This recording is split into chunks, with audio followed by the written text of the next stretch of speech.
Hello everyone, my name is Melissa and welcome to Under the Evening Star. Today I'm going to be talking about cross stitch, and I have some finishes, some works in progress, a little bit of Maynia Plans, and I think a little bit of WhipGo information about how my progress is going there. So I'm so glad that you could be here with me today, and if you are a returning subscriber, thanks for being here with me. And if you are a new visitor, I'm so happy that you could hang out with us here today for just a little bit. So I want to show you my calendar that I kept track in April of all of the times that I was stitching. I told you before that I was taking bits and pieces from an old calendar to decorate my pages a little bit. And what I discovered as I was keeping track is that April was kind of a hectic month. We had 2 college visits for my daughter. She had prom at the very beginning of April. And so some dress altering was happening. And that was probably one of the scariest things I've ever done. And I don't want to do it again, but it turned out beautiful. I did a lot of YouTube research and just took my time, did 1 layer at a time, and it worked out great. But now that we've moved into May, I really want to make an effort as part of my Maynia Plans to stitch every day. So that's probably my main goal, and I'll show you some of the other things that I'm going to be working on during the month of May. But in the meantime, I have a finish to show you. So this is the 2021 Stronger Together pattern that is a pattern from the Fat Quarter Shop, and this is my finish. I really enjoyed working on this. You can kind of see the more intricate lines here of the white, and then these are like navy, and it's just a very bold, I think it's a very modern design, and I was really motivated to get this one finished so that I could work on this year's, which is also very beautiful and even more colorful. So I think that I'll probably finish this in a simple frame, maybe even a white frame. The fabric on this is a fabric Flair.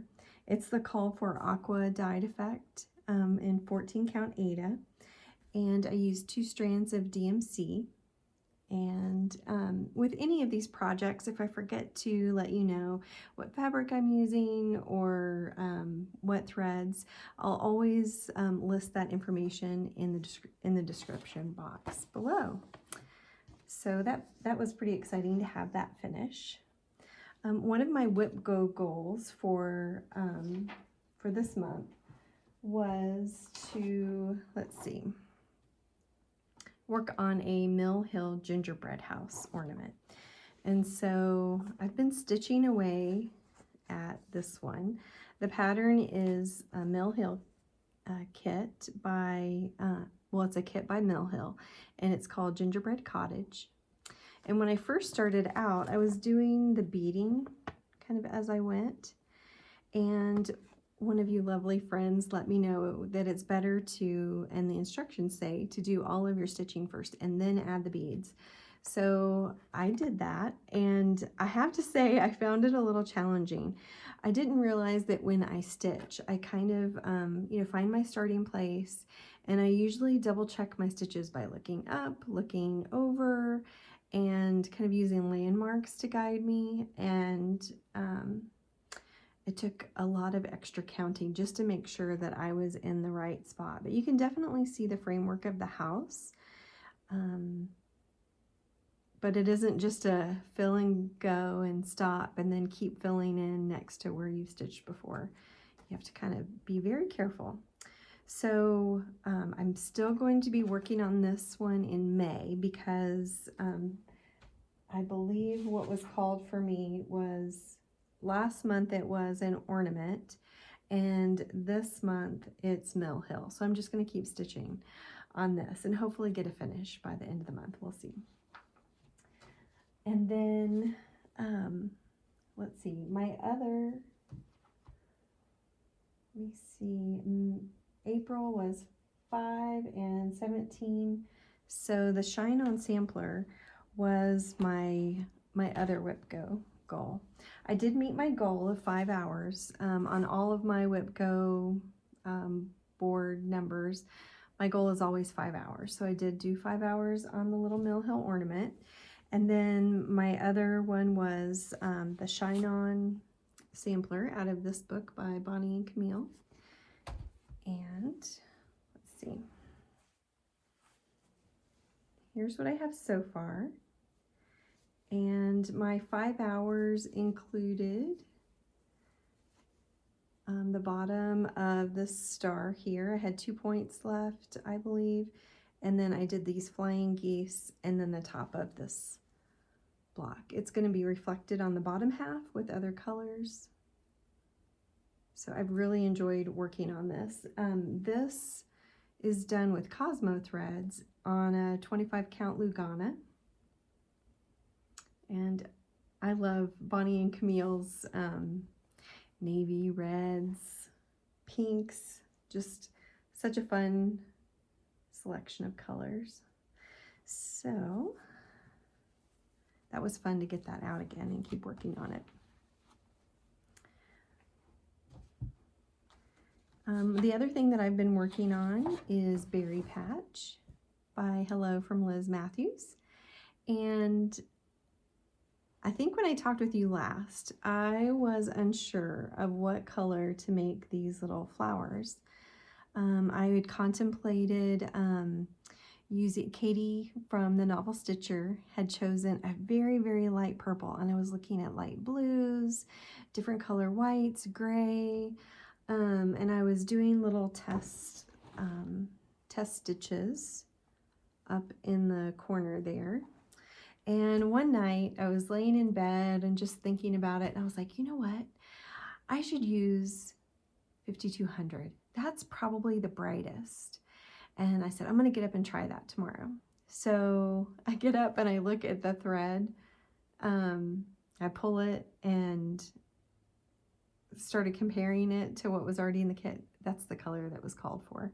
So I got to thinking, while I didn't feel like it showed up very well up here, what I decided was I got to thinking about some of my quilting experience and knowing that a lot of colors are just really relative by what you put around it. And so I knew this had this little blue kind of ribbon swatch on both sides. It was going to have some yellow in there to contrast, and I decided I would go for the white and just see how, just do a few flowers and see how it turned out, because I thought maybe with the contrast around it, it would be somewhat noticeable. And so I got to stitching, and I decided with this one, even I usually wait to do these longer stitches until, you know, I've stitched more, but I went ahead and put those on, and in the end, I think I like it. You know, I really kind of wanted to stick with a white, a shade of white.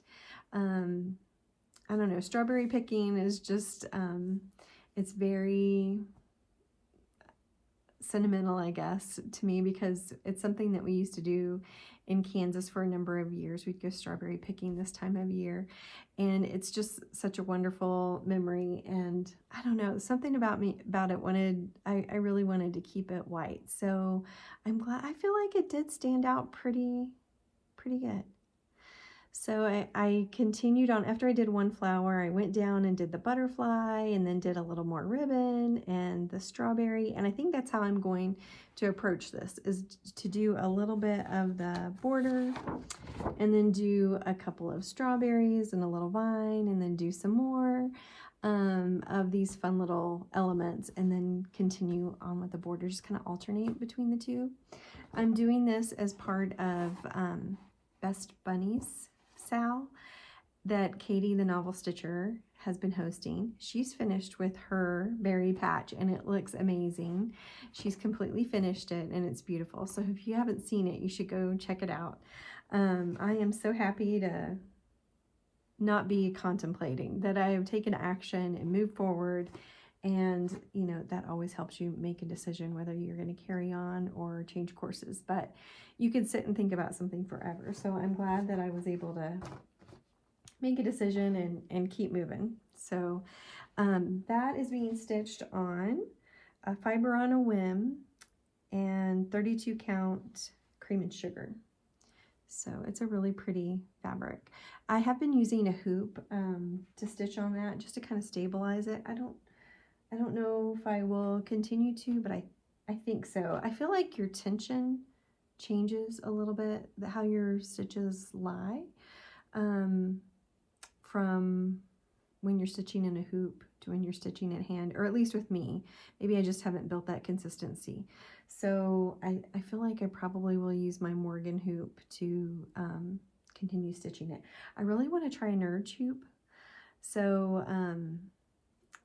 that's on my list of my wish list of things that I want to acquire sometime soon, just to compare and see how it works. I like that I may be able to stitch without getting the crease from the hoop across the stitches, so we shall see. The other thing that I've been stitching is hands-on design. Let's talk spring. Oops, sorry. I've got my stitching is sliding. So let's see, I guess I should put this behind it. That's where I'm at so far. I think since we spoke last, I've done green, some of the grass down here, and kind of moved down. And that's the approach that I'm taking. I don't know why, but I think I didn't want to stitch the whole word spring at the top and wanted to get down to some of the colorful bits. So I'm ready to go back up to the top and maybe do a couple of letters, maybe the P and the R, and then work my way back down. So this is the one it seems like I took when we were traveling. I worked on it in a couple of different hotels when we were going on college visits. So it's been pretty nice to work on. Nice, easy stitching, and I haven't had too much trouble stitching with the black. I will say, the last time we spoke, I had told you that I was going to take a little DIY retreat here at home and kind of retreat out to our camper. And I did that. It was fabulous. It was after all of the traveling and not stitching, it was a great way to just relax and you know, have some creative time. I think I recorded that afternoon that I was going to retreat, and I thought I would quilt a little bit. I was working on my Brightly quilt, and it turned out that, I don't know, I dilly-dallied and packed and took a little time. So I didn't sew on that quilt on Friday, but I did cut out a little runner. I had a project that had been starched and was ready to cut out, and I pulled that out and actually did that in the camper. And I just relaxed that night, watched some YouTube, and I don't think I even cross-stitched that evening, really. I think I was just pretty worn out. And then Saturday, I wrote some of these things down in my calendar. I finished Stronger Together, and then I worked on that most of the afternoon, and then I worked on my the gingerbread ornament. I was able to, you know, come in and grab some lunch and head back out and do that kind of thing, just come and go. But at some point in the afternoon, my husband took my daughter up to Durango, and they went out to dinner and played putt-putt and, you know, just did some fun father-daughter date kind of things, and just kind of hung out together. They went up into the mountains to see if the snow was still hanging out up there, and it was still very deep.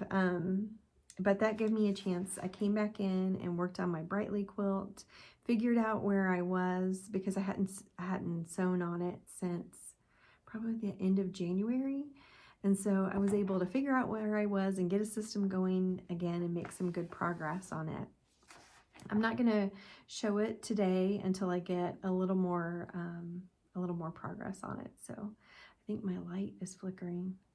So anyway, hopefully that's not too distracting. I think it calmed down. The next day I worked on some more on the gingerbread, and okay, light.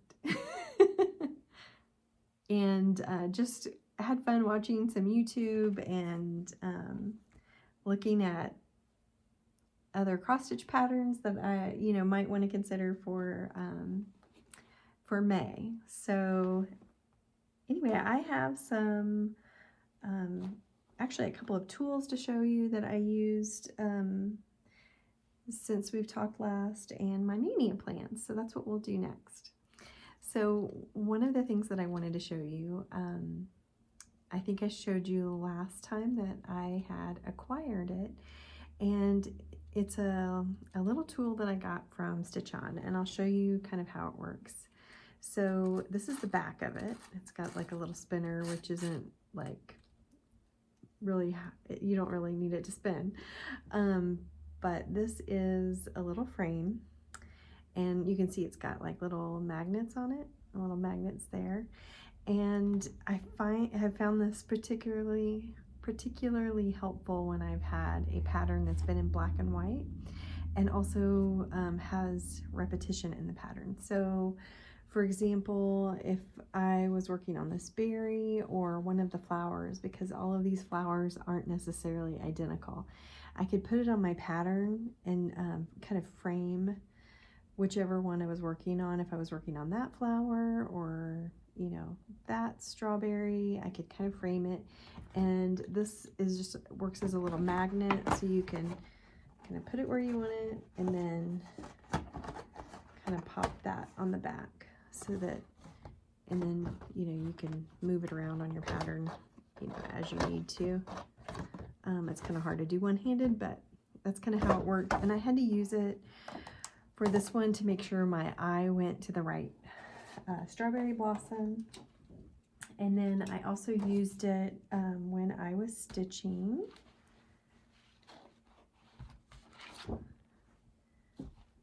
Let's Talk Spring, because I was stitching this little bird here, and then my eye kept going to this one, and I want to say are they a little different?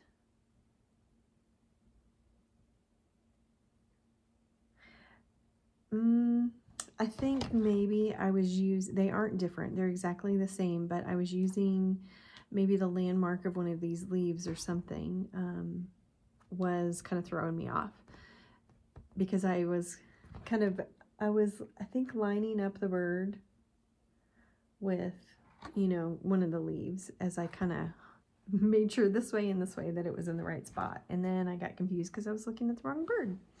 So that little tool came in very handy. So highly recommend that. The other thing that I found pretty handy is I picked up this from Stitch On. It's a really inexpensive. Price tag still on there is $2.75, and it's called a snag navit. And the reason I got it is because you can use it on knits to pull a snag or a sweater and pull it through to the back. But I ended up losing at Thread Chicken. And so I have this little tool, let's see if I can reach, that I have not been able to really get to work well. And it's just this little heart, and with a little wire on it that you can loop your thread through. And I have found that the wire is too thick, or it's almost too wide. Not that the wire is too thick, but the spread between the two pieces of wire is too wide. So when I try to slide it underneath the back side of my stitches, I can't get it under there. It's not firm enough, and I may not be, using it correctly. But this worked pretty well. It's got a sharp end on one end, and then it's got kind of a, what would you call it, a textured end. So I could slide this underneath my stitches and then kind of wind, not very much, just like one turn around the end of my thread and kind of pull it through. When I realized I had lost thread chicken, I just stopped immediately and pulled it through, and that seemed to work pretty well. I have seen on Etsy that there's some makers that have some other kind of tools like that, and I can't remember what they're called, and I always thought that was a good idea, but I never ordered one. But I got to thinking, I was like, oh, I don't want to pull these stitches out and try and go back and you know, mess with unstitching and then stitching. And so I tried that and it worked, and I'm trying to be better because it wastes so much time to lose at thread chicken. And even if I do end up wasting a little bit of thread, it's probably better to err on that side, because, you know, you have to decide what's more valuable, getting the last little stitch of thread or your time, your stitching time. And so, you know, I try to, you know, use all my thread that I can, but I need to sometimes err on just go ahead and end it and switch your thread. But sometimes you only have just a little bit, so it's hard. So, okay, I wanted to show you a little bit of my Maynia plans, and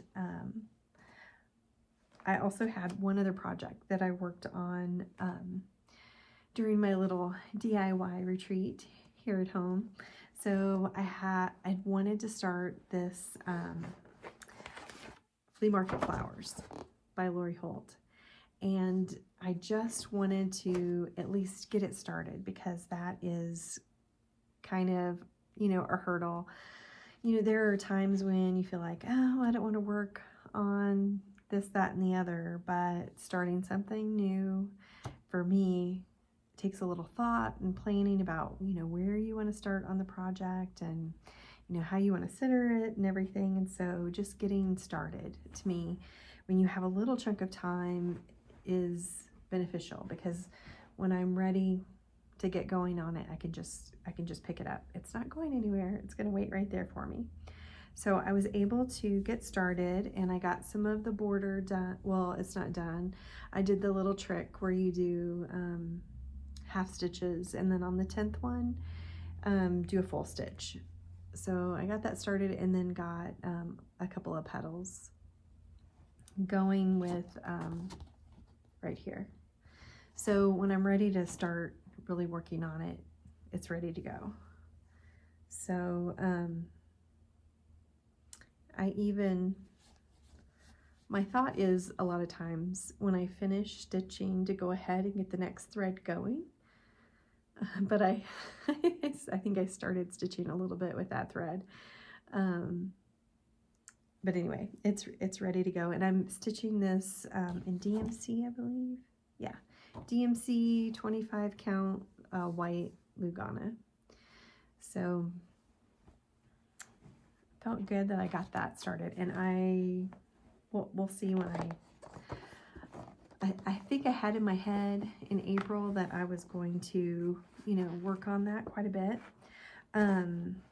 And then I decided, okay, I just want to get it started so that, you know, whenever I'm ready, I can start working on it. And I made my Maynia plans, and then I noticed on it's SYS 2023 Facebook group, it's for Stitch Your Stash, the Stitch Your Stash group. Somebody is doing a stitch along with it, and I'm amazed quite a lot of people have it, and they haven't started it. They've just kitted it up, or have kind of let it languish a little bit, and they're ready to pull it back out again. And so there is kind of a weekly schedule of how far to get, and you can either follow that schedule or do it on your own.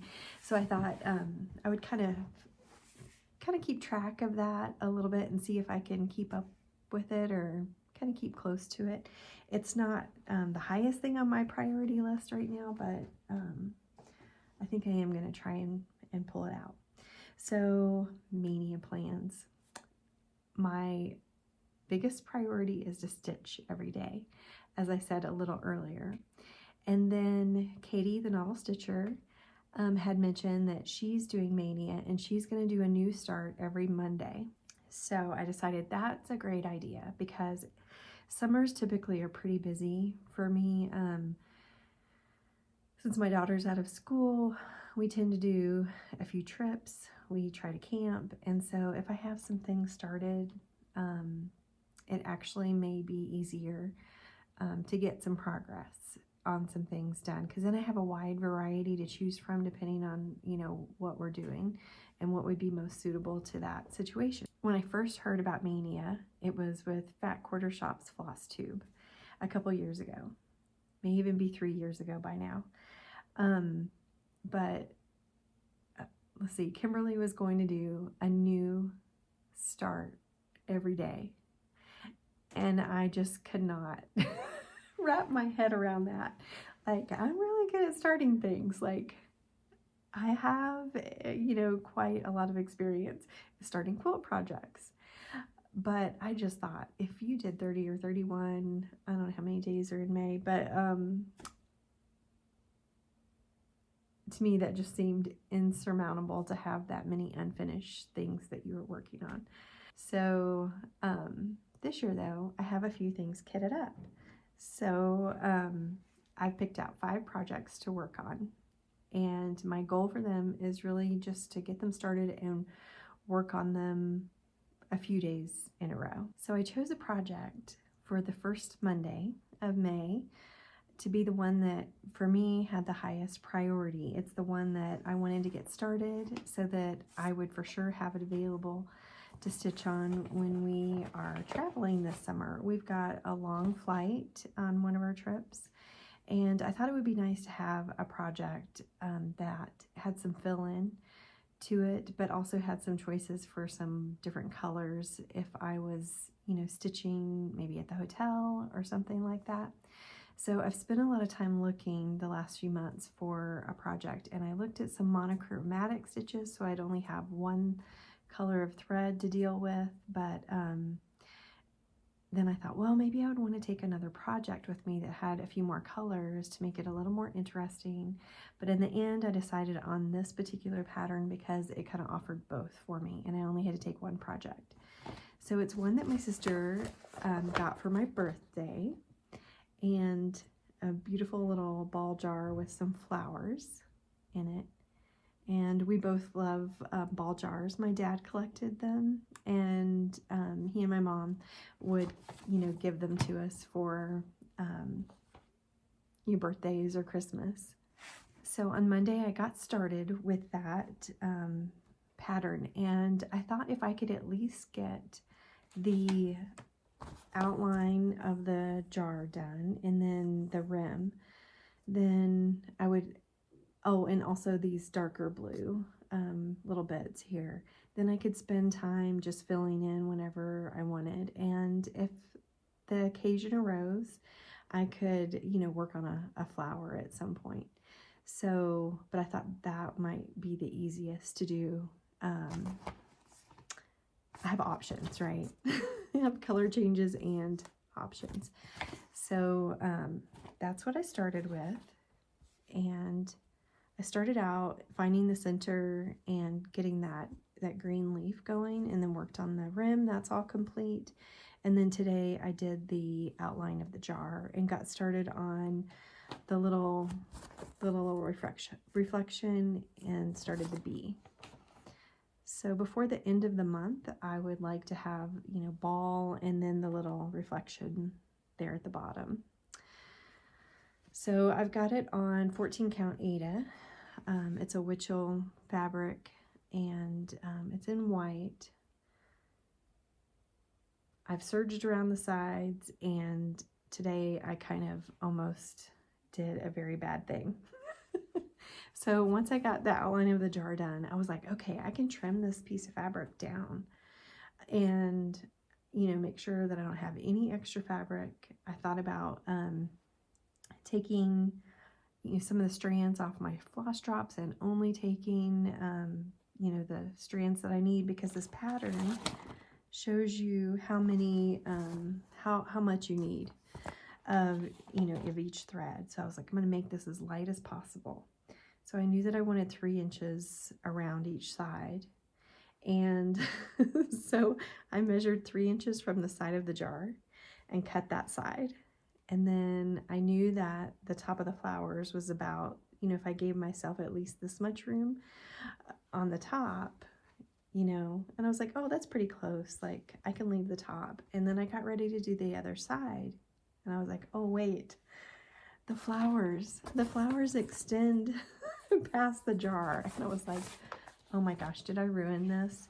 But I don't think so. I think I'm still going to have maybe an inch, inch and a half. And I think that'll be enough for me to finish it okay. I don't know exactly how I'll finish it, but I can make it work. I looked to see how far out the flowers would go, and I think I'll be okay, but that was kind of a moment of, oh my gosh, what did I do? So anyway, that I'm pretty close to having my goal met for that. And then the flowers are, well, all the threads are DMC. This is kind of the color palette. I just think it's so pretty. So what I did discover today, though, I'm just gonna keep all the whole skein of threads on the thread job. I'm not gonna worry about that. But what I did discover is for the ball jar, it's DMC 827 right here. I think I need about 3 more skeins. 3 more? Yeah. I think I need 3 more just to be safe. So I need to run get that. And that makes sense that I would need more. I just wasn't sure. I don't really know how to estimate very well yet. So, but it's really nice that the pattern tells me about how much to use. So anyway, I also need some project bags because I've resorted to pulling out the Ziplocs.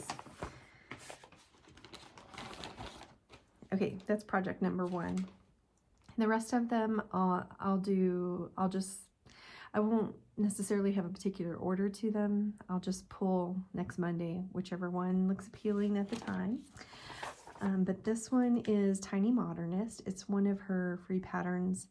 It's either on her Facebook page or her website. I think it's on her website, but I've had this printed out for a little while. But I thought it was really cute. Last year I did another little Halloween piece, and I'm going to use the same fabric. Oh, it's right here. I'm more prepared than I thought.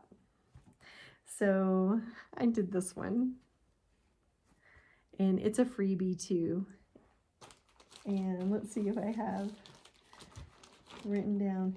Yep, it's Puntini, and it's Halloween. Let's see. Halloween 2021. Sorry, I'm more prepared than I thought. And the fabric that I have is the Artiste 14 count Aida in Mist. And so I had leftover, and I thought, okay, that will be perfect to do this little design on. So I think I have the fabric or the colors for it. Actually I don't. I think that I looked at the colors it called for. I didn't have all of them, but then I decided, you know what, I will use either the ones from the Puntini pattern or the ones from Costume Party. It's a hands-on design pattern that I was working on. So I know I have something, you know, pumpkin-y, and I'm sure I have like, oops, 310 for the black. So I'm just going to pull from stash and make that one work.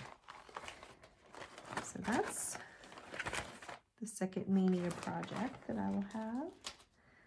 And the third one will be the Stronger Together 2023. And I just love this one so much. And I keep looking at the quilt pattern too and going, do I want to do that? But I haven't jumped in on the quilt pattern yet. This pattern was highlighted in February during Black History Month. And if you haven't seen, Fat Quarter Shop interviewed the designer of the quilt pattern that matches this. And it was a great interview. And it was really neat to hear her talk about, she lives in Berea, Kentucky, and that's where my sister went to college. And she talks about, hiking in the mountains around there. And my family doesn't live too far from there in Tennessee. And my brothers, hiked a lot of the Appalachian Trail and the Smoky Mountains and everything. And I don't know. I just think this is so pretty. And I feel, kind of connected to that area.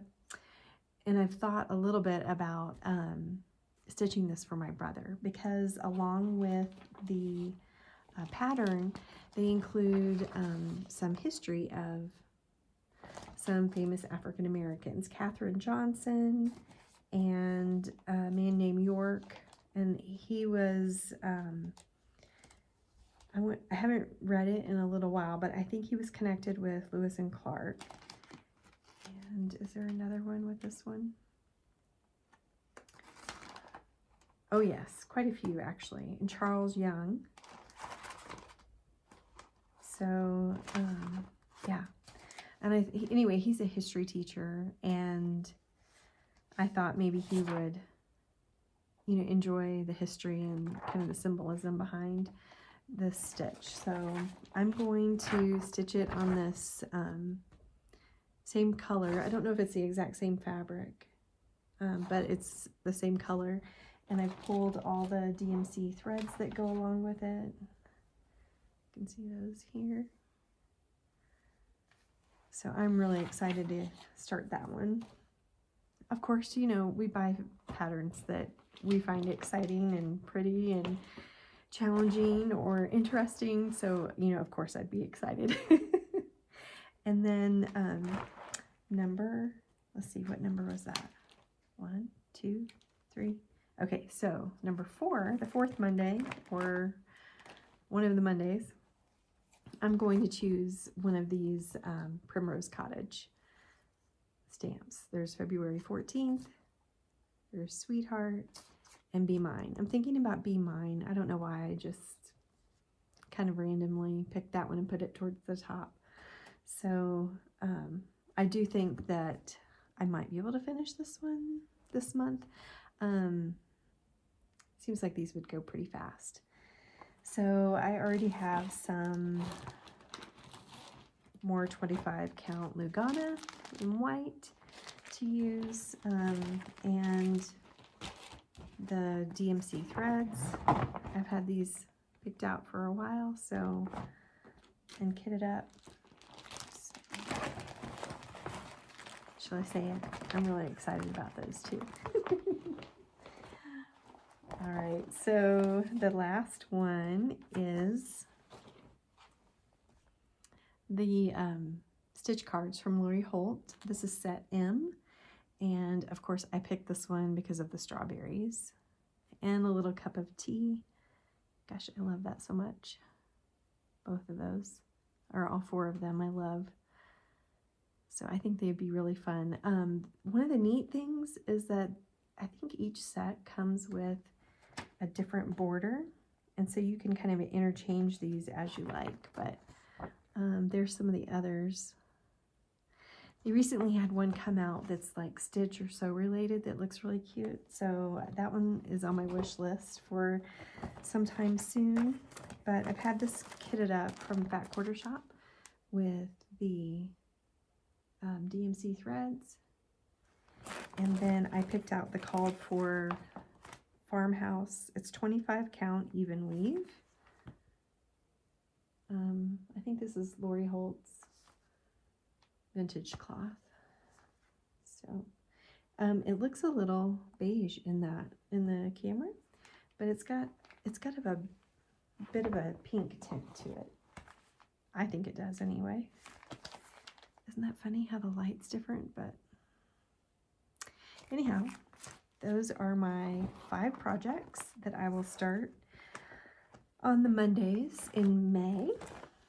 And we'll see how far I get on them. But my goal is to be able to have them to, you know, pick up this summer. So I'm already thinking about, you know, making it easy. It's been great having a few things to choose from. I try to always have something that's, you know, really easy, 14 count, like this, you know, light fabric, so that I don't necessarily need to take my magnifier or my lamp. And this one has been fine to work on with a with just some extra light. I usually take my Halo Go for traveling in the car. I don't use it in the car, but I can use it at the hotel just to put some extra light on those black fabrics. And you know, if have some time, I can use my magnifier with, you know, something with a linen. So, and that's a thing is that I like about having, starting a new project on a Monday, or, you know, picking up even a whip, and having like a whole week, or, you know, I know different stitchers I've heard talk about stitching for 5 days, but I really do feel like once you pick something up, kind of figure out where you are. If you're working on a linen, sometimes it takes, you know, a little time to, you know, get accustomed to the smaller stitching. Once you kind of get in a rhythm, you kind of want to keep going and build off that momentum for a few days, at least I do. So anyway, it's nice having choices, depending on where you're at, you know, what you're doing. If you're watching a show with your family or a movie, sometimes something, you know, super intricate, I would never be able to do this, like watching TV, I don't think, with my family, because I keep like double checking and making sure that I have so many spaces in between the gaps. You know, it is counted cross stitch, I understand that, but it's so funny because I picked up this little pattern thinking, oh, it'll be really quick and easy, and I'll be able to whip that up in no time. But this is taking me some time to focus, but it's going to be so cute. I'll tell you what I've gotten the biggest kick out of stitching has been this one. And I think because even though it's dark fabric, I think that the moving to the little motifs and little splashes of color, it's easy to stitch on. I don't know, that's been kind of fun. So anyway, I've been having a great time stitching, and I really feel like taking that time for my little mini DIY retreat, it kind of got me back on track, because I hadn't stitched consistently at the beginning of the month with all the things that we had going on, which is fine. You know, we have things in our life that we need to do, but it kind of got me, I don't know, back in the groove. And rejuvenated again. I got to rest, I got to stitch, I got to quilt. So, you know, sometimes we have retreats for a lot of different reasons. And I think a lot of it, when you go somewhere, is for the social factor, to be able to spend time talking with other people about something you all enjoy. But, you know, sometimes depending on what you've got going on in your life, and not to mention some of the retreats that you might sign up for today, you are sometimes signing up for them months ahead, and you might need some time, you know, to work on a bigger project, or just some time away to rest and do something that you enjoy. And I say, take that time for yourself, and you know, schedule that in if you can. You know, sometimes you may be at a point in your life, if you've got little kids, that, you know, especially like if you're nursing or something, it's harder to get away for several days. But maybe you take three evenings or 2 evenings and have a big chunk of like maybe 4 hours where you can, you know, go off on your own for a little bit and do something that you enjoy. You can really create for yourself if you need to some time away to retreat. That's what a retreat is, right? It's to retreat away from normal life and have some fun or rest and relaxation for yourself. And sometimes it's creative time. It may be just time to just relax and watch some movies and maybe even hang out with some friends. So anyway, I really encourage you to do that if if this isn't the time in your life where you can sign up for a big retreat far away, or do both if you need it. So anyway, I felt like it really did me a lot of good, and I feel like I'm going into the summer season, which is usually a little busier, starting in May with all the end of school activities. We have one tonight. And then, you know, some of the traveling and just having fun with your kids in the summer can be kind of hectic. So anyway, I loved it. And we'll see if the next one will be on my own or if I will be retreating with some friends. So we'll see. All right, so my goal is to pop back in and say hello and show you my Maynia progress a few more times this month. And I hope that you have a great month of stitching. And thanks for hanging out with me today.